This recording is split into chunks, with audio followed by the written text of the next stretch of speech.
बिहार के एक छोटे से गांव रामपुर में हरिया नाम का एक गरीब किसान था, लेकिन बहुत मेहनती आदमी था। उसके परिवार में उसकी पत्नी गीता और 10 साल का बेटा सोनू था। हरिया का घर गांव के आखिरी छोर पर था। मिट्टी की दीवारें, ऊपर खपरेल की छत और सामने एक छोटा सा आंगन।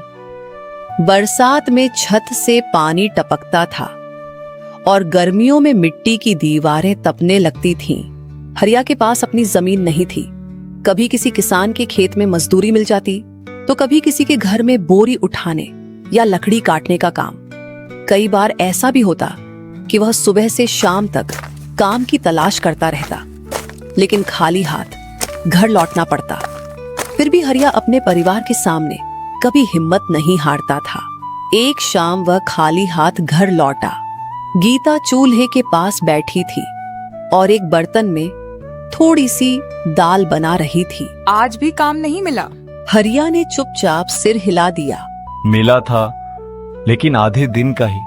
मजदूरी भी कल मिलेगी। गीता ने पति की तरफ देखा और मुस्कुराकर बोली, कोई बात नहीं, आज दाल में थोड़ा ज्यादा पानी डाल देती हूँ, तीनों का पेट भर जाएगा। हरिया की आंखें कुछ पल के लिए नम हो गईं। तभी सोनू स्कूल से लौट कर आया। बाबा, आज मास्टर जी ने कहा कि अगले हफ्ते स्कूल में पिकनिक है। हरिया मुस्कुराया। अच्छा, तो मेरा बेटा पिकनिक पर जाएगा। सोनू कुछ देर चुप रहा। लेकिन उसके लिए 50 रुपए देने होंगे। हरिया ने बेटे की ओर देखा। उसकी जेब में उस समय सिर्फ 10 रुपये थे। तुम चिंता मत करो बेटा, मैं इंतजाम कर दूंगा। सोनू अपने पिता को जानता था। वह समझ गया कि बाबा के लिए 50 रुपए जुटाना आसान नहीं होगा। अगर नहीं हो पाए तो कोई बात नहीं बाबा, मैं पिकनिक पर नहीं जाऊंगा। हरिया ने बेटे को अपने पास खींच लिया। नहीं बेटा, तुम्हारी छोटी सी खुशी के लिए मैं जरूर कोशिश करूंगा। रात में तीनों ने दाल पिए और सो गए। अगले दिन सोनू स्कूल से लौट रहा था। गांव के चौराहे पर उसने पहली बार एक नया ठेला देखा। ठेले के ऊपर बड़ा सा भगोना रखा था और उसमें गर्मा गर्म मटर पनीर पक रही थी। मटर, पनीर, टमाटर और मसालों की खुशबू पूरे चौराहे पर फैल रही थी। ठेले पर एक बोर्ड लगा था, गर्मा गर्म मटर पनीर सिर्फ 15 रुपए प्लेट। सोनू ठेले के पास जाकर खड़ा हो गया। चाचा, सच में 15 रुपए की प्लेट है? दुकानदार रामलाल हंसते हुए बोला, हाँ बेटा, पूरे 15 रुपए की, रोटी भी साथ मिलेगी। सोनू ने अपनी जेब में हाथ डाला। उसमें केवल 2 रुपए थे। उसने कुछ देर उस मटर पनीर को देखा। उसके मुंह में पानी आ रहा था, लेकिन वह बिना कुछ कहे वहां से चला गया। रास्ते भर वह सोचता रहा, काश मेरे पास 15 रुपए होते तो मैं भी मटर पनीर खाता। घर पहुंचकर उसने अपनी माँ से कुछ नहीं कहा। शाम को हरिया काम से लौटा। सोनू उसके पास बैठ गया। बाबा, आज चौराहे पर एक मटर पनीर की दुकान लगी है। अच्छा? हाँ बाबा, सिर्फ 15 रुपए की, बहुत अच्छी खुशबू आ रही थी। हरिया मुस्कुराया। तो खाई क्यों नहीं? सोनू ने धीरे से कहा। मेरे पास सिर्फ 2 रुपए थे। हरिया कुछ पल चुप रहा। उसने बेटे के चेहरे की तरफ देखा। सोनू की आंखों में इच्छा तो थी, लेकिन वह जिद नहीं कर रहा था। हरिया ने बेटे के सिर पर हाथ रखा। बेटा, जिस दिन मेरे पास 15 रुपए बचेंगे, उस दिन मैं तुम्हें वही मटर पनीर खिलाऊंगा। सोनू ने मुस्कुराकर पूछा, पक्का? बिल्कुल पक्का। अगली सुबह हरिया सूरज निकलने से पहले ही घर से निकल गया। उसे गांव से 4 किलोमीटर दूर एक किसान के खेत में मजदूरी मिल गई। उस दिन बहुत तेज धूप थी। हरिया लगातार कई घंटे तक खेत में काम करता रहा। उसके हाथों में छाले पड़ गए, कमर में दर्द होने लगा, लेकिन वह रुका नहीं। शाम को किसान ने उसकी मेहनत देखकर उसे 250 रुपये दिए। पैसे हाथ में आते ही हरिया के चेहरे पर खुशी आ गई। उसने मन ही मन कहा, आज चाहे जो हो जाए, सोनू की मटर पनीर जरूर लेकर जाऊंगा। वह बाजार की ओर चल पड़ा, लेकिन रास्ते में पीपल के पेड़ के नीचे उसे एक बूढ़ी औरत दिखाई दी। वह बहुत कमजोर लग रही थी। उसके पास एक छोटी सी गठरी थी और आंखों में थकान साफ दिखाई दे रही थी। हरिया उसके पास गया। माँ, आप यहाँ अकेली क्यों बैठी हैं? बूढ़ी औरत ने कमजोर आवाज में कहा, बेटा, सुबह से कुछ खाया नहीं है। जिस गांव में जाना था वहां तक जाने के लिए पैसे नहीं बचे। हरिया ने अपनी जेब में रखे 250 रुपए को महसूस किया। उसे तुरंत सोनू का चेहरा याद आया। पक्का। हरिया कुछ देर असमंजस में खड़ा रहा। एक तरफ बेटे की छोटी सी इच्छा थी और दूसरी तरफ उसके सामने बैठी एक भूखी बूढ़ी औरत। आखिरकार उसने पास की दुकान से खाना खरीदा और बूढ़ी औरत के सामने रख दिया।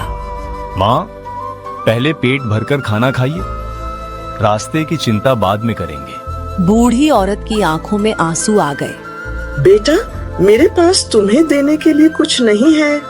माँ, इंसान को इंसान की मदद करने के लिए बदले में कुछ नहीं चाहिए। बूढ़ी औरत ने कांपते हाथ से उसके सिर पर हाथ रखा। भगवान तुम्हारे बच्चों को हमेशा खुश रखे। हरिया ने मुस्कुराकर उसका आशीर्वाद लिया और घर की तरफ चल पड़ा, लेकिन रास्ते भर उसके मन में सोनू का ख्याल आता रहा।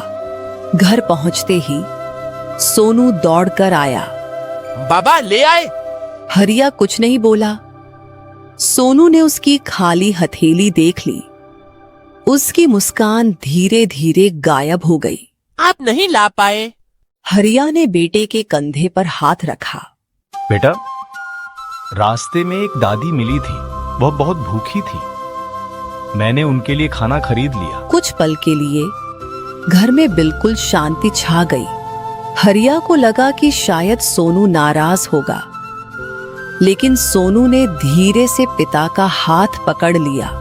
बाबा, आपने सही किया। हरिया ने हैरानी से पूछा, तुम नाराज नहीं हो? सोनू ने सिर हिलाया। नहीं बाबा, मटर पनीर तो फिर कभी खा लेंगे, लेकिन अगर दादी भूखी रहती तो मुझे ज्यादा बुरा लगता। आज हमारे घर में मटर पनीर नहीं आई, लेकिन आज हमारे घर की परवरिश जीत गई। उस रात तीनों ने सूखी रोटी और दाल खाई। खाना खाने के बाद सोनू ने अपने पिता के पैर दबाए। बाबा, आपके पैरों में दर्द हो रहा है? हरिया मुस्कुराया। थोड़ा सा। मैं दबा देता हूँ। हरिया की आंखें भर आईं। उसने बेटे को पास बुलाकर गले लगा लिया। अगली सुबह हरिया के मन में एक विचार आया। वह जिंदगी भर दूसरों के खेतों में काम करता रहेगा तो शायद कभी गरीबी खत्म नहीं होगी। क्यों न वह अपना छोटा सा काम शुरू करे। गीता, मैं सोच रहा हूँ क्यों ना हम भी एक मटर पनीर का ठेला लगाएं, क्योंकि सारा दिन ठीक से काम भी नहीं मिलता है। आपकी बात तो सही है, आपको जो अच्छा लगे वही आप कीजिए। उसने अपनी थोड़ी सी बचत निकाली। गीता ने भी अपनी जमा की हुई रकम पति को दे दी। पैसे कम हैं, लेकिन शुरुआत छोटी हो तो कोई बात नहीं। हरिया ने गांव के चौराहे पर एक पुराना ठेला खरीदा। उसने मटर, पनीर, प्याज, टमाटर और मसाले खरीदे। अगली सुबह उसने अपना ठेला लगाया। ऊपर एक बोर्ड लगाया गया, हरिया की 15 रुपए वाली मटर पनीर, और उसके नीचे लिखा, पैसे हो तो 15 रुपए देना, पैसे ना हो तो दुआ देना। पहले दिन सिर्फ 5 प्लेट बिकी, दूसरे दिन 7, तीसरे दिन एक किसान ने खाना खाया और बोला, हरिया, तुम्हारी मटर पनीर में स्वाद है। हरिया मुस्कुराया। स्वाद से ज्यादा जरूरी है कि कोई भूखा वापस ना जाए। धीरे धीरे उसकी दुकान चलने लगी। गांव के मजदूर, बच्चे और बुजुर्ग उसकी दुकान पर आने लगे, लेकिन हरिया ने अपनी कीमत नहीं बढ़ाई। एक दिन गांव का अमीर व्यापारी श्यामलाल उसकी दुकान पर आया। उसने हिसाब देखकर कहा, हरिया, तुम्हारी दुकान बहुत चल रही है। अब 15 रुपए की जगह 30 रुपए कर दो। आधे ग्राहक कम हो जाएंगे, लेकिन कमाई 2 गुनी हो जाएगी। हरिया ने मुस्कुराकर कहा, श्यामलाल जी, मैं भी पैसा कमाना चाहता हूँ, लेकिन मैं यह नहीं भूलना चाहता कि मैं खुद कभी 15 रुपए की प्लेट खरीदने की हालत में नहीं था। श्यामलाल बोला। व्यापार भावनाओं से नहीं चलता। हरिया ने शांत आवाज में जवाब दिया, शायद व्यापार नहीं चलता, लेकिन इंसानियत जरूर चलती है। श्यामलाल वहां से चला गया। कुछ दिनों बाद एक गरीब मजदूर का छोटा बच्चा दुकान पर आया। उसने धीरे से पूछा, चाचा, 15 रुपए नहीं है क्या? मैं थोड़ी मटर पनीर खा सकता हूँ? हरिया ने मुस्कुराकर पूरी प्लेट उसके सामने रख दी। आज 15 रुपए नहीं, सिर्फ एक मुस्कान चाहिए। बच्चे ने खाना शुरू किया और उसके चेहरे पर खुशी आ गई। दूर खड़ा सोनू यह सब देख रहा था। उसे अपने पिता पर बहुत गर्व हुआ। समय बीतता गया। एक दिन दोपहर के समय वही बूढ़ी औरत हरिया की दुकान के सामने आकर खड़ी हो गई, जिसे उसने महीनों पहले खाना खिलाया था। हरिया ने उसे देखते ही पहचान लिया। माँ, आप? बूढ़ी औरत मुस्कुराई।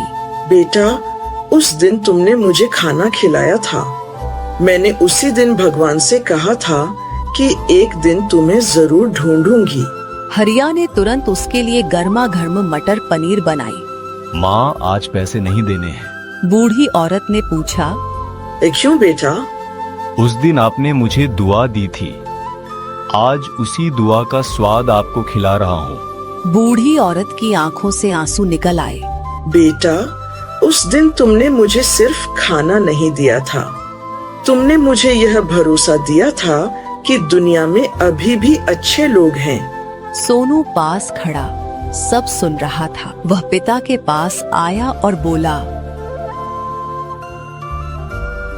बाबा, अब मुझे समझ आया कि आपकी 15 रुपए वाली मटर पनीर इतनी खास क्यों है। हरिया हंसकर बोला, क्यों? क्योंकि इसमें सिर्फ मटर और पनीर नहीं है, इसमें आपकी मेहनत, माँ का भरोसा और गरीबों के लिए आपका प्यार भी मिला है। हरिया ने बेटे को गले लगा लिया। उस दिन के बाद सोनू भी जब दुकान पर बैठता तो जरूरतमंद बच्चों को खाना खिलाता। सीख, इंसान की असली अमीरी उसकी जेब में नहीं, उसके दिल में होती है।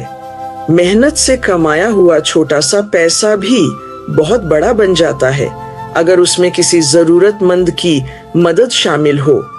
अच्छाई का फल तुरंत मिले या देर से, लेकिन सच्चे कर्म कभी व्यर्थ नहीं जाते।